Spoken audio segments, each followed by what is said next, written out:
Ya, bueno, voy a empezar mi presentación.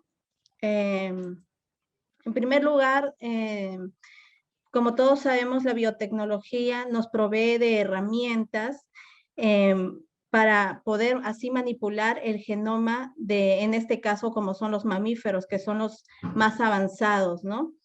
Eh, por otro lado, dentro de los objetivos del uso de estas tecnologías reproductivas, nos va a proveer incrementar la tasa reproductiva en las poblaciones animales, ¿no? Por otro lado, nos va a permitir prevenir enfermedades transmisibles vía reproductiva, ya que como sabemos, por monta natural se pueden transmitir una serie de enfermedades, ¿no? Por otro lado, tenemos la optimización del manejo reproductivo. También nos permite comercializar el material genético, ya que como sabemos, a través de estas tecnologías podemos congelar tanto semen, embriones, ovocitos. De esta manera podemos comercializarlo a nivel nacional como internacional, ¿no? Por otro lado, tenemos la generación de crías con sexo predeterminado. Esto nos ayuda bastante debido a que podemos utilizar semen sexado tanto a hembras como a machos, ¿no? De acuerdo a lo que uno desee. Por otro lado, nos permite la conservación de recursos zoogenéticos, como es el caso de la clonación, ¿no? Nos permite conservar especies en peligro de extinción. Dentro de las tecnologías reproductivas que aplicamos en el laboratorio en donde yo laboro actualmente, realizamos lo que es la monta natural controlada y dirigida. Por otro lado, realizamos la colección, procesamiento y conservación seminal e inseminación artificial. También realizamos lo que es la conservación y criopreservación de embriones, fertilización in vitro, micromanipulación, como es la bisección embrionaria y la inyección intracitoplasmática del espermatozoide, ¿no? Por otro lado, realizamos lo que es clonación por transferencia nuclear. Como pueden ver en la imagen, este es nuestro laboratorio. La imagen inferior viene a ser nuestra sala principal, en donde contamos con todos los equipos necesarios para la producción de nuestros embriones. Y bueno, es importante recalcar que en el laboratorio es muy importante que esté provisto de filtro cepa. Esto debido a que es muy importante mantener la esterilidad en todas las etapas del proceso para la producción de nuestro embrión, ¿no? Porque es muy frecuente la contaminación, ya sea de nuestros medios o de nuestro proceso en sí. Entonces es importante evitar la contaminación, ¿no? Para esto también tenemos que usar cabinas de flujo laminar que también están provistas de filtros EPA y nos van a permitir evitar cualquier tipo de contaminación.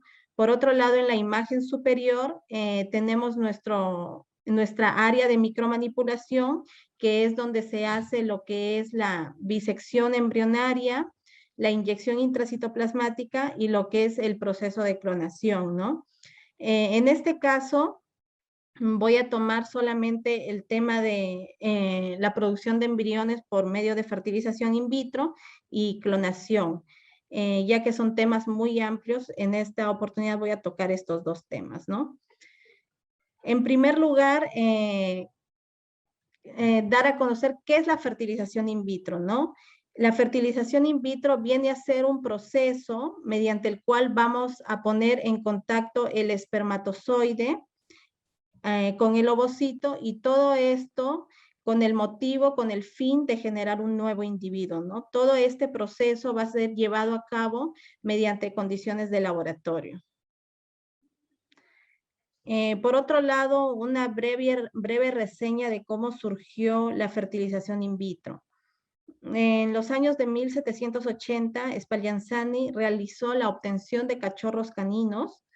Ya para el año de 1900, Ivanov realizó la creación de la vagina artificial, todo esto con el fin de realizar la congelación de semen, ¿no? Ya en el año de 1940 se realizaron técnicas de conservación, congelación y almacenamiento de semen. Por otro lado, en el año de 1950, Gregory Pincus realizó investigaciones en maduración in vitro en mamíferos. Al año siguiente, Austin y Chan realizó mecanismos implicados en la fertilización y capacitación espermática en ratón. En el año 1961, Thibault y Dausier realizaron fertilización in vitro de ovocitos de oveja y cerdo. Para el año 1970, Renan realizó la observación del proceso de maduración nuclear y ovocitos en bovinos, y en el año de 1982, Brackett realizó el nacimiento del primer ternero vivo producido por fertilización in vitro. Entonces, todos estos avances de investigación nos han ayudado con aportes muy importantes para ahora lo que se está trabajando, ¿no? La fertilización in vitro en bovinos. Dentro de las ventajas de la fertilización in vitro en bovinos tenemos de que nos permite obtener varios embriones de un ejemplar hembra de alto valor genético, ¿no? Es decir, si tenemos un animal que produce muchos litros de leche, entonces ese ejemplar es muy importante en la actividad lechera, ¿no? Entonces, lo que se quiere es obtener más crías de este ejemplar. Entonces, esta técnica nos va a permitir obtener más crías, ya que de manera natural obtendríamos una cría por año. Esta técnica nos permitiría obtener hasta 50 crías en un año, ¿no? Por otro lado, el almacenamiento nos permite el almacenamiento de material biológico por tiempo indefinido. Esto gracias a la técnica de congelación, tanto de semen, embriones, ovocitos, que nos permite mantener nuestro material biológico en nitrógeno líquido, ¿no? Por otro lado, tenemos el aumento de rendimiento en los programas de reproducción. También nos permite elegir el sexo del embrión, como anteriormente lo comenté, esto gracias al uso de semen sexado. Por otro lado, no interfieren los ciclos reproductivos de la hembra donante y también permite el aprovechamiento de machos con oligospermia y hembras con alteraciones funcionales, ¿no? Dentro de las desventajas de la fertilización in vitro en bovinos, tenemos de que la calidad de los ovocitos es muy variada. Podemos obtener ovocitos de muy buena calidad, como también quizá hembras que tienen ovocitos de muy mala calidad, ¿no? Entonces, su calidad es muy variada. Por otro lado, tenemos la necesidad de equipos especiales. Esto debido a que se necesita uso de incubadoras, estereoscopios, platinas. En el caso de clonación e ICSI se necesitan el micromanipulador, que es un equipo sofisticado y necesita de gran capacidad para poder manipular este equipo, ¿no? Por otro lado, tenemos los altos costos para su aplicabilidad, tanto por el uso de medios como por el uso de equipos de alto valor, ¿no? Por otro lado, tenemos ovocitos disponibles en el ovario son limitados. Como ya sabemos, una hembra nace con los ovocitos contados, ¿no? Y estos van a disminuir con el tiempo. Por otro caso, tenemos que se pueden dar casos de síndrome de exceso de volumen fetal, ¿no? Como es en el caso de la clonación, que podemos obtener crías con gigantismo fetal, ¿no? Para la aplicabilidad de estas técnicas necesitamos una serie de medios de cultivo para las diferentes etapas de nuestro proceso, ¿no? Estos medios de cultivo, ¿qué es lo que van a hacer? Van a aportar de nutrientes a nuestros gametos desde el inicio de nuestro proceso hasta alcanzar la obtención de nuestro blastocisto. Esto gracias a la utilización de varias formulaciones y bajo diferentes condiciones y protocolos, ¿no? Cada laboratorio tiene su protocolo y para la aplicación de estos protocolos se necesitan de estos medios, ¿no? Por otro lado, tenemos el control de calidad de los medios. Para llevar a cabo nuestro proceso de obtención de embriones, lo que se necesita es mantener las condiciones del medio de cultivo. Esto debido a que debemos evitar que nuestro medio cause alguna toxicidad a nuestros gametos, ¿no? Esto puede interferir en la producción final de nuestros embriones. Por otro lado, los medios de cultivo deben ser previamente probados, ¿no? Entonces, si tenemos un lote de medio, antes de que este lote se nos acabe, debemos probar ya un medio que preparemos para evitar que esté funcionando incorrectamente y de esta manera nos interfiere en la producción de nuestros embriones. Entonces, es importante testarlo previamente para así nos dé la certeza de que estamos utilizando un medio que nos ayude para la producción y el desarrollo correcto de nuestros embriones. Por otro lado, evitar los cambios de pH y la exposición a la luz. Estos factores afectan directamente con los componentes de nuestros medios. Entonces, es vital que estos factores se mantengan correctamente para que así nuestros medios no sufran alteraciones y no nos ocasionen errores al momento de preparar nuestros medios, ¿no? Como sabemos, el cambio de pH se verifica en los cambios de color de nuestro medio. Por otro lado, debemos evitar el almacenamiento de agua por periodos prolongados de tiempo. Como sabemos, el agua siempre es el elemento con mayor proporción en nuestros medios. Entonces, debemos evitar que éste se almacene por periodos prolongados debido a que puede generar metales pesados provenientes tanto del envase, ya sea de plástico o de vidrio en el que esté. Entonces, así evitar alguna alteración en la preparación de nuestro medio. Por otro lado, la verificación de signos de alteración, ¿no? Y el almacenamiento debe ser en material de poliestireno y siempre debemos tener en cuenta colocar correctamente el nombre, el lote y el volumen en el que se está licuotando estos medios. Por otro lado, tenemos los parámetros biofísicos y elementos inorgánicos, como son la osmolaridad. Nuestros medios deben estar aproximadamente entre 280 miliosmoles por kilogramo para que nuestros embriones se desarrollen correctamente, ya que este es el rango óptimo para que se desarrollen nuestros embriones, ¿no? Por otro lado, tenemos el pH, que debe ser neutro o ligeramente alcalino, ya que nuestros embriones se desarrollan en un pH entre 7.2 a 7.6 de pH. Por otro lado, tenemos el CO2.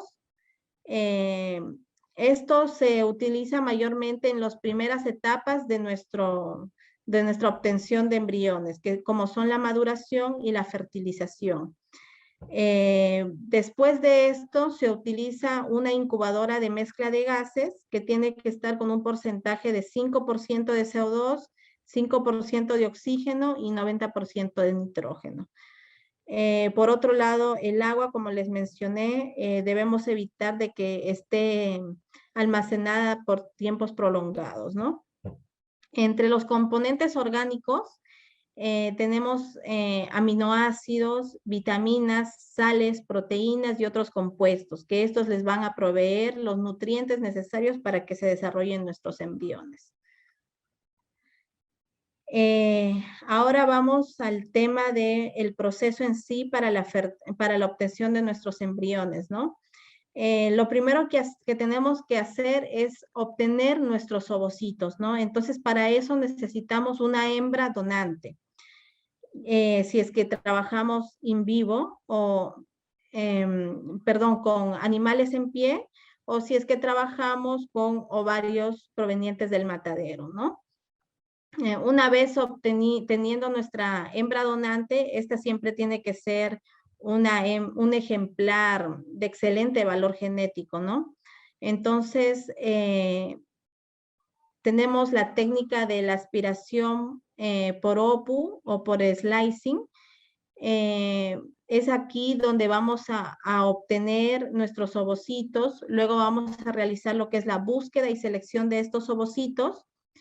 Una vez obtenidos nuestros ovocitos, vamos a realizar la clasificación. Una vez clasificados, vamos a colocar en placas con medio de cultivo de maduración en una incubadora al 5% de CO2 por un periodo de 18 a 24 horas, ¿no? Nosotros lo trabajamos a una temperatura de 38.5 grados Celsius.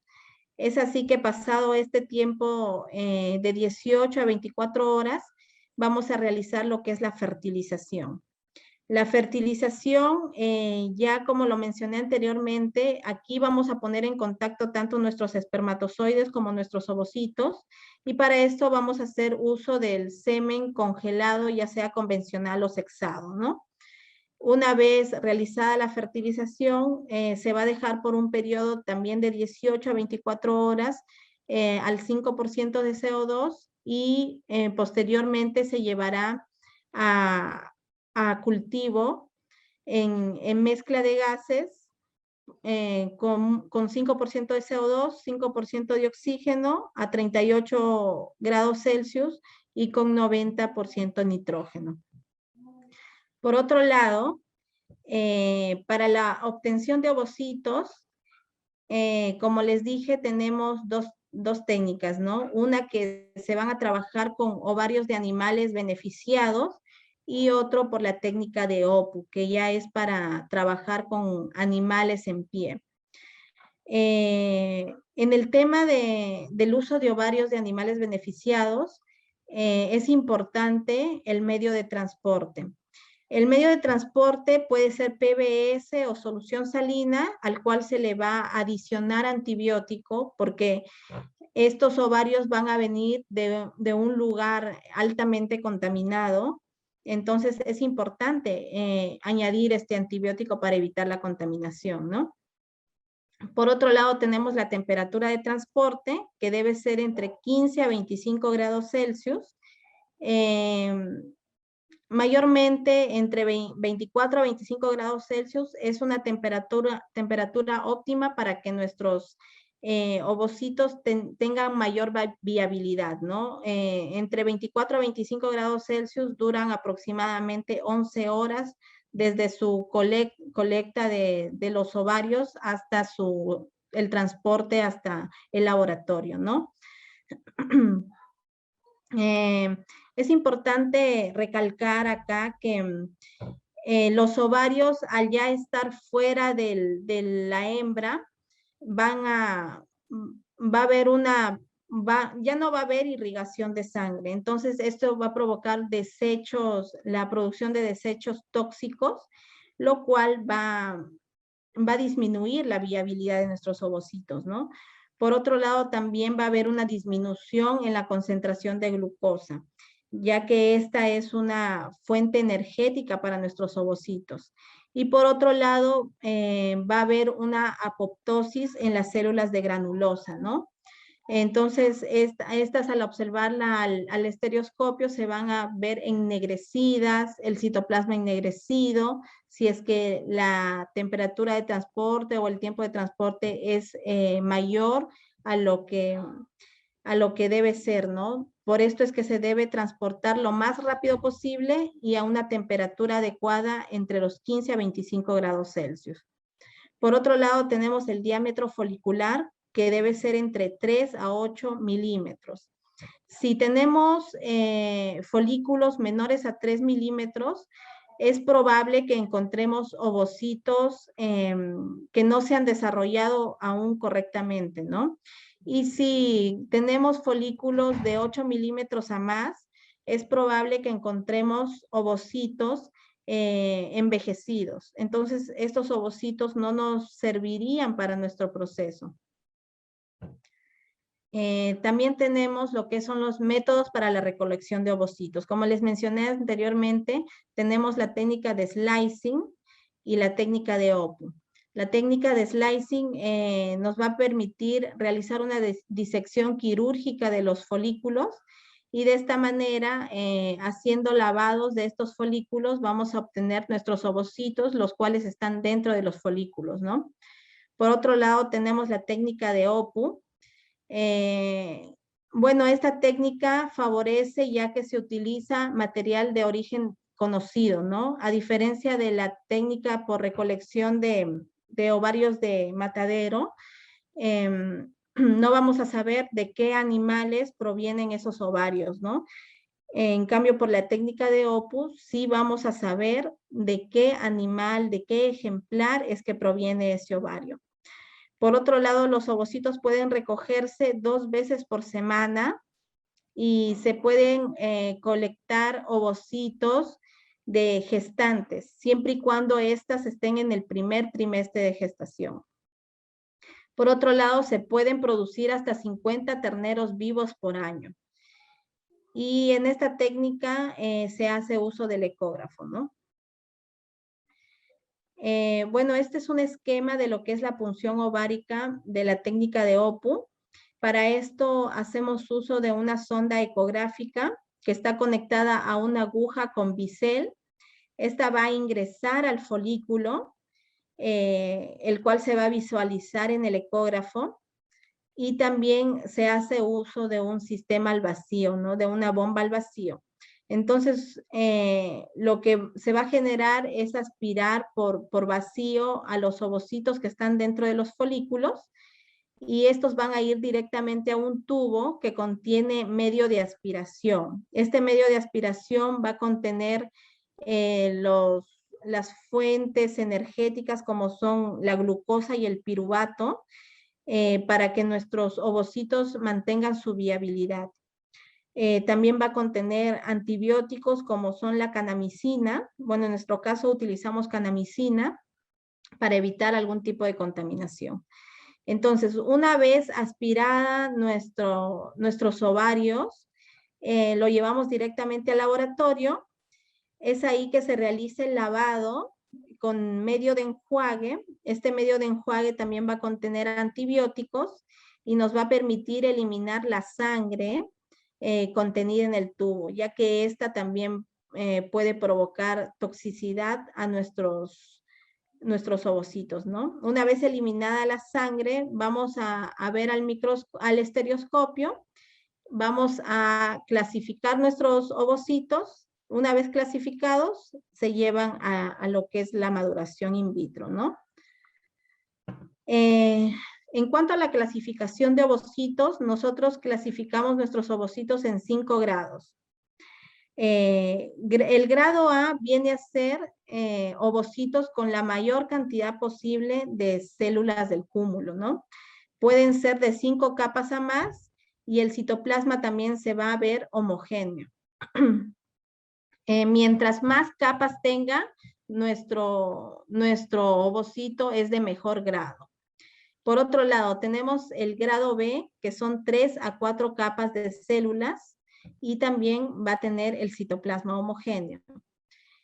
Por otro lado, tenemos el grado C, que son 1 a 2 capas y va a tener el citoplasma irregular, ¿no? El grado D son ovocitos denudados con citoplasma irregular y granulado. Por otro lado, tenemos el grado E, que son ovocitos con células del cúmulo expandidas rodeado de fibrina.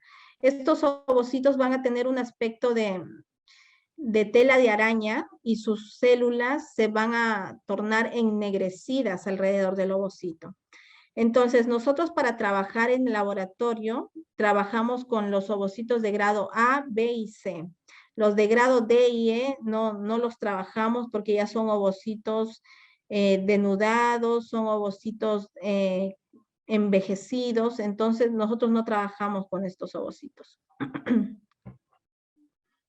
Por otro lado, tenemos los factores que afectan la calidad ovocitaria.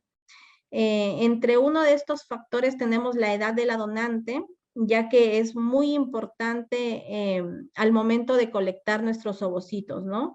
Se nos ha dado casos en que la donante tiene muchos años ya de vida y nos arrojan ovocitos de muy mala calidad. Por otro lado, también tenemos intervalo de tiempo entre aspiraciones. Nosotros normalmente aspiramos cada 3 días o a lo mucho cada semana. Por otro lado, tenemos los factores genéticos de las donantes. Tenemos también el estrés, que es un factor muy importante. Nosotros hemos trabajado con ovocitos de vacas en seca y vacas en producción. Y hay una diferencia abismal, ¿no? Entre estos dos grupos, porque las vacas en producción generalmente están ya con el estrés de la producción en sí, ¿no? De la producción lechera. Entonces, al momento de llevarlo a aspiración, estas vacas, su estrés es mucho mayor, entonces afecta bastante en cuanto a la calidad de ovocitos. Por otro lado, tenemos la temperatura ambiental. En cuanto a la temperatura ambiental, nos va mejor en épocas de invierno, ya que las temperaturas son más bajas y por lo tanto no genera tanto estrés a los animales, ¿no? Y en épocas de verano, la calidad ovocitaria baja radicalmente. Entonces, la mejor época para trabajar nuestros ovocitos es en invierno. Por otro lado, el estado físico de las donantes también, ¿no? No deben estar ni muy gordas ni muy flacas. Se nos ha dado el caso que se ha aspirado a vacas muy, muy gordas y hemos obtenido ovocitos con gran cantidad de vacuolas. Entonces, es notorio que el estado físico de las donantes es muy importante al momento de evaluar la calidad de nuestros ovocitos, ¿no? Por otro lado, tenemos la maduración. Tenemos tanto la maduración nuclear como la maduración citoplasmática. Una evidencia de que nuestro ovocito ha madurado correctamente es la aparición del cuerpo polar. Como pueden ver en la imagen pequeña, nuestro cuerpo polar se ve notoriamente. Entonces, esto quiere decir que nuestro ovocito ha madurado correctamente. Por otro lado, la imagen de la derecha nos muestra la maduración de nuestros ovocitos, en el cual se aprecia que las células del cúmulo han llegado a expandirse. Cuando estas se tornan expandidas, quiere decir que ha llevado una correcta maduración, ¿no? Porque se dan casos en que las células del cúmulo están compactas. Entonces, esto quiere decir que no ha habido una correcta maduración. Entonces, es importante realizar estas observaciones, tanto del cuerpo polar como las células del cúmulo, para evaluar si ha habido una correcta maduración. Entre los parámetros evaluados en ovocitos post-maduración tenemos que evaluar las alteraciones morfológicas citoplasmáticas, alteraciones morfológicas extracitoplasmáticas y de complejo cúmulo corona radiata ovocito, ¿no? Entre las alteraciones que podemos evaluar son granulosidades presentes dentro del ovocito, como se puede observar en esta imagen. Se observa granulosidades dentro del citoplasma. Por otro lado, la presencia de vacuolas, ¿no? Podemos trabajar con ovocitos con 1 a 2 vacuolas, pero si tiene mayor a 3 vacuolas, ya nuestro ovocito no nos va a generar un buen resultado. Por otro lado, detritos dentro del espacio perivitelino también pueden afectar nuestro resultado final al momento de querer obtener embriones, ¿no? Tenemos también el espacio perivitelino aumentado, tenemos lo que es el ovocito deforme. Entonces, estos factores factores afectan a nuestros ovocitos y afectan también en la producción final de nuestro blastocisto, ¿no? Por otro lado, tenemos ovocitos que están fragmentados, ovocitos con dos cuerpos polares, uno más grande y el otro más pequeño. Tenemos el cuerpo polar fragmentado. Entonces, esto nos dificulta al momento de querer obtener nuestros embriones, ¿no? La capacitación espermática in vitro. Este paso es muy importante debido a que la capacitación le confiere a nuestro espermatozoide la capacidad fecundante para el ovocito, ¿no? Entonces es importante llevar a cabo esta capacitación espermática. El objetivo de esta capacitación espermática es simular la secuencia de fenómenos que ocurren en el tracto reproductivo de la hembra. Por otro lado, permite que los espermatozoides tengan mejores condiciones para llevar a cabo la fertilización del ovocito. Las características de la capacitación espermática. Nos permite separar la mayor parte de la población móviles de espermatozoides de los espermatozoides muertos, ¿no? A nosotros nos interesa obtener los espermatozoides más mótiles y separar de los espermatozoides muertos. Por otro lado, concentrar la muestra sin causar daño ni alteraciones fisiológicas a los espermatozoides. También nos permite eliminar sustancias tóxicas o bioactivas que vienen a ser sustancias decapacitantes. También tenemos los radicales libres, los anticuerpos o fármacos, ¿no? Entre las técnicas de capacitación espermática tenemos las gradientes de densidad y el swing up. Nosotros en el laboratorio normalmente trabajamos con gradientes de densidad, pero también hemos aplicado esta técnica de swing up, ¿no? En la técnica de swing up vamos a tener semen más medio. Luego de esto se va a centrifugar y el sobrenadante se va a eliminar. Entonces, una vez eliminado el sobrenadante, nos vamos a quedar solamente con el pellet. Este pellet va a contener todos los espermatozoides mótiles ya separados de los espermatozoides muertos.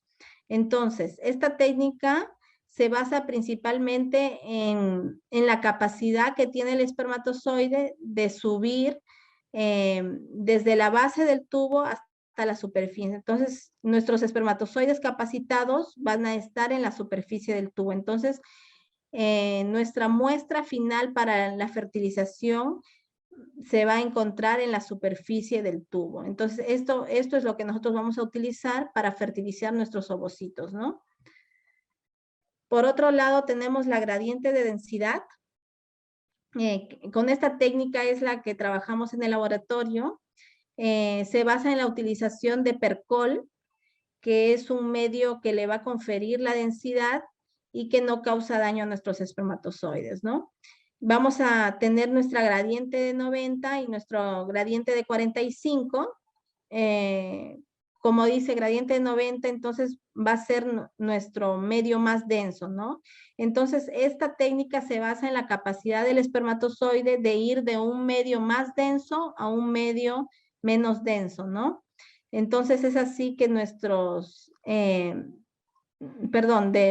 un medio menos denso a un medio más denso, porque nuestros espermatozoides al final van a quedar suspendidos en el pellet. Entonces, es así que vamos a eliminar todo el sobrenadante y solamente nos vamos a quedar con el pellet. Este pellet vamos a añadir medio y se va a centrifugar, ¿no? La primera centrifugación va a ser a 3000 revoluciones por minuto por un periodo de 20 minutos y la segunda centrifugación va a ser en medio de capacitación. Esto va a ser por un periodo de 10 minutos a 1500 revoluciones por minuto. Entonces, de esta manera, pasado este tiempo de centrifugación, vamos a eliminar el sobrenadante y nos vamos a quedar solamente con nuestro pellet. Este pellet vamos a diluirlo con medio de fertilización, vamos a sacar nuestros cálculos y posteriormente vamos a fertilizar nuestros ovocitos, ¿no? Entonces, en lo que es las gradientes de densidad, en donde hacemos uso de percol, esta técnica nos va a permitir remover los factores de decapacitación y por otro lado, se remueve el colesterol por medio de la albúmina y el calcio y bicarbonato que contiene el medio, ¿no?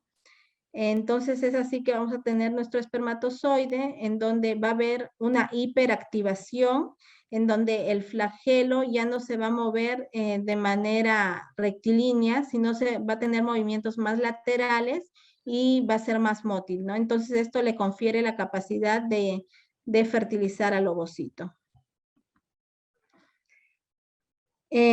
Posterior a la fertilización, que son de 18 a 24 horas, vamos a, a hacer el cultivo temprano, ¿no? En esta etapa podemos observar si es que ha habido una buena fertilización o no.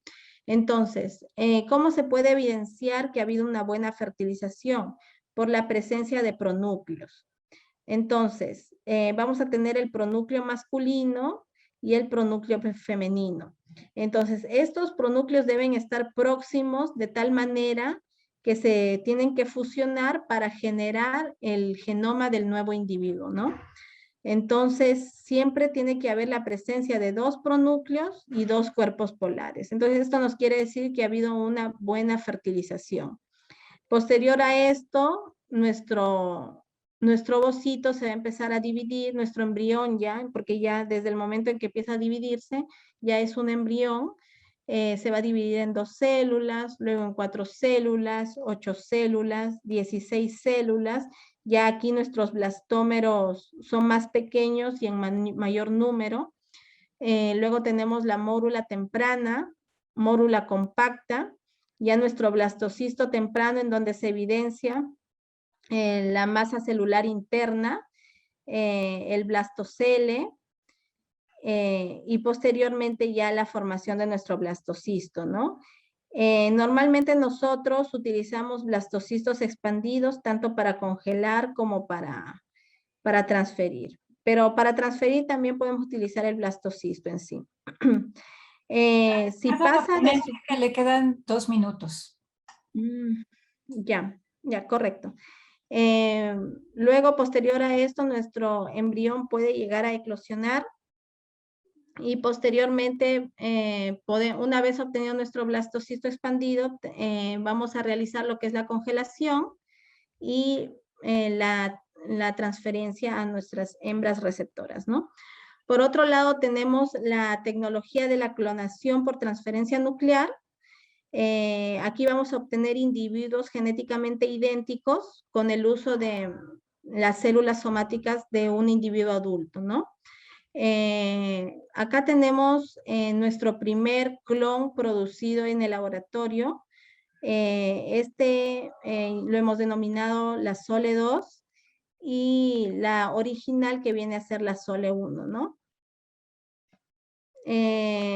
La clonación principalmente va a partir de un organismo desarrollado. Es una técnica que se desarrolla mediante una forma no sexual, ya que se hace uso de las células somáticas y se necesita la secuencia del ADN del organismo, ¿no? Bueno, tenemos ventajas y desventajas de la clonación. Los tipos de clonación, como son bipartición, paraclonación y clonación verdadera, ¿no? La bipartición va a ser lo que se da de manera natural, como es la gemelación. El nacimiento de gemelos ya viene a ser una bipartición. La paraclonación se hace clonación a partir de blastómeros de embriones o de células fetales, y la clonación verdadera, que ya viene a ser una clonación haciendo uso de células de individuos ya nacidos. En nuestro laboratorio también hemos desarrollado lo que es la bipartición. Esto es ejemplo del nacimiento de las gemelas Wendy y Windy a partir de esta técnica. Y las Bióloga, células, le recuerdo que ya estamos en tiempo porque tenemos otro ponente.